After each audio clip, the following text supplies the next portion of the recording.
नमस्कार मंडळी, लग्नानंतर होईलच प्रेम ह्या मालिकेच्या आजच्या भागामध्ये पाहायला मिळणार आहे.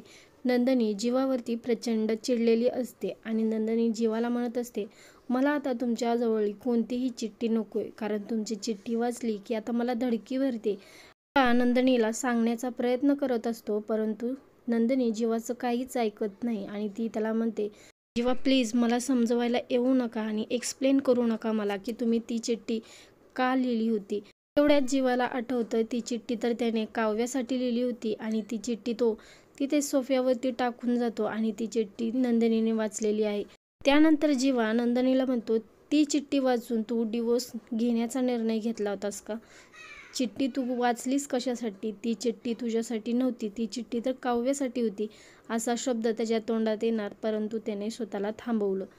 त्याचबरोबर पुढील भागामध्ये आपल्याला इंटरेस्टिंग भाग पाहायला मिळणार आहे. तर पुढील भागामध्ये काय असं घडणार आहे की हा भाग पाहायला प्रेक्षकांना सुद्धा आवडेल आणि त्यांचं मन खुश होणार आहे. तर काव्या गाढ झोपलेली असते आणि पार्थ तिच्याजवळ येतो आणि हळूवार फुंकर तिच्या चेहऱ्यावरती मारतो आणि म्हणत असतो, काव्या आपण रागापोटी कोर्टाची पायरी चढलो. शहाण्या माणसांनी कोर्टाची पायरी न चढता मैत्रीची पायरी चढावं असं मला वाटतं आणि मी ती पायरी चढायला तयार आहे तुमच्यासोबत.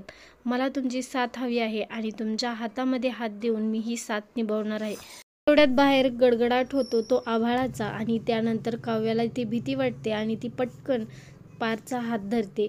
तर पार्थचा हात हातात धरल्यानंतर पार्थला मात्र खूप आनंद होतो आणि पार्थच्या चेहऱ्यावरती एक वेगळी स्माईल येते आणि तो खूप खुश होतो आणि देवाला म्हणतो, देवा मला माझ्या प्रश्नाचं उत्तर मिळालं आहे, फक्त आता काव्या आणि माझ्या नात्याला एक चान्स दे. आणि तो देवाकडे खूप छान प्रार्थना करतो.